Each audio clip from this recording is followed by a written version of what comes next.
आपत्ति दर्ज करना चाहती हूँ। महात्मा गांधी ग्रामीण रोजगार गारंटी कानून पिछले 20 सालों से ग्रामीण भारत को रोजगार देने में और ग्रामीण अर्थव्यवस्था को मजबूत बनाने में सक्षम रहा है। ये एक इतना क्रांतिकारी कानून है कि जब इसको बनाया गया तो सदन के सभी राजनीतिक दलों ने इससे पूरी सहमति दी।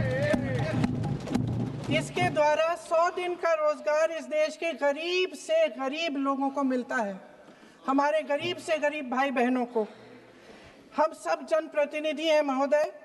जब हम अपने अपने क्षेत्रों में जाते हैं, आप भी जानते हैं, दूर दूर से हमें दिख जाता है कि मनरेगा का कौन मजदूर है। सबसे गरीब होता है, चेहरे पे झुर्रियाँ होती हैं, हाथ मिलाए तो सर हाथ पत्थरों की तरह। हाँ सर, मैं कर रही हूँ, पहुँच रही हूँ, हाँ मुझे पहुँचने दीजिए। नहीं, 1 मिनट लूंगी, मुझे पहुँचने दीजिए। सर, उनके हाथ पत्थरों की तरह कठोर होते हैं क्योंकि इतनी मजदूरी करते हैं। तो सर, मेरा जो इस बिल पर ऑब्जेक्शन है, सर ये जो कानून है इसके तहत हमारे गरीब भाई बहनों को जो रोजगार की कानूनी गारंटी मिलती है, जो अधिकार मिलता है, वह इस योजना में मांग के आधार पर संचालित होता है। मतलब जहां जहां रोजगार की मांग है वहां इस योजना द्वारा 100 दिनों का रोजगार अनिवार्य है, देना अनिवार्य है। इसके साथ साथ केंद्र से इसके लिए जो पूंजी जाती है वो भी मांग पर आधारित होती है।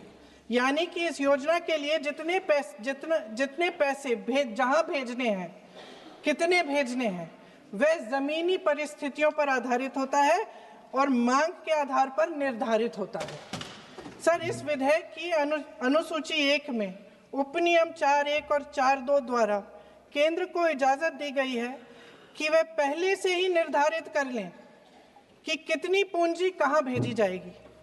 इससे संविधान के 73वें संविधान संशोधन को नजरअंदाज किया जा रहा है। सर महोदय, इसके जरिए ग्राम सभाओं को इस योजना की मांग की जमीनी परिस्थितियों के आधार पर तय करने का पूरा अधिकार दिया जाता था। आज वो अधिकार कमजोर किया जा रहा है। सर, आखिर बात है, एक मिनट, जब आप इस पे पूरी डिटेल चर्चा हो तो आप डिटेल बोलना। इस पे आपकी पार्टी शुरुआत है सर, अभी शुरुआत है।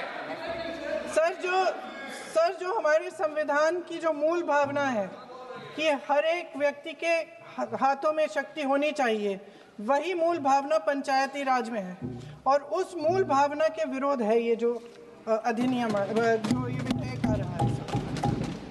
सर, इस विधेयक के जो प्रबंधन है, जिससे रोजगार का जो अधिकार है, कानूनी अधिकार है, वो कमजोर हो रहा है, वो हमारे संविधान के विपरीत है। सर ये हमारे इसी सदन ने ये कानून बनाया और इसी सदन ने ये अधिकार जनता को दिया है।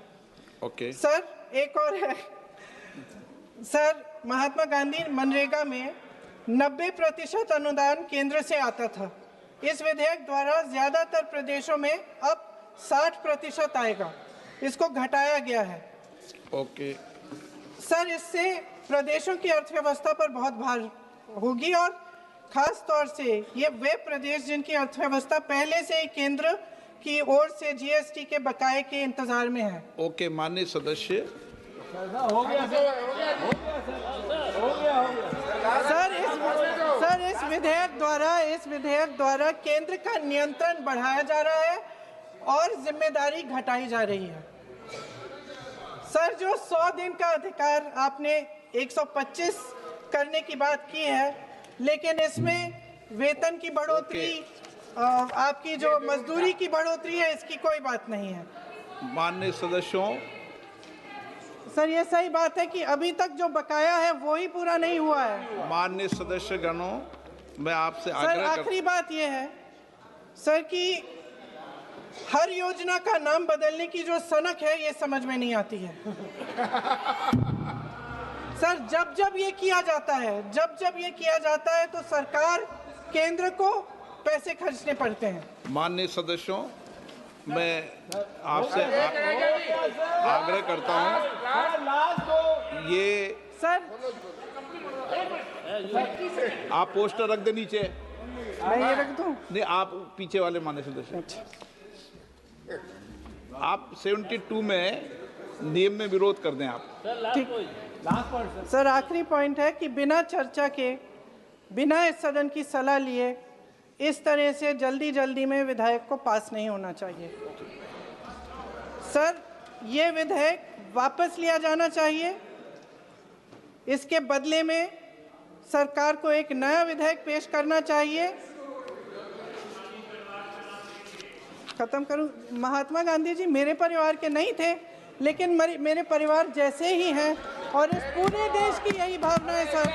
नो, सर इस पूरे देश की यही भावना है। नो, मान्य सर आखिरी बात, सर आखिरी बात यह है कि गहन जांच पड़ताल और व्यापक चर्चा के लिए इसे कम से कम स्थायी समिति के पास भेजा जाना चाहिए, और कोई विधायक किसी की निजी महत्वाकांक्षा, सनक और पूर्वाग्रहों के आधार पर न तो पेश होना चाहिए और न ही पास होना चाहिए। धन्यवाद। माननीय सदस्य।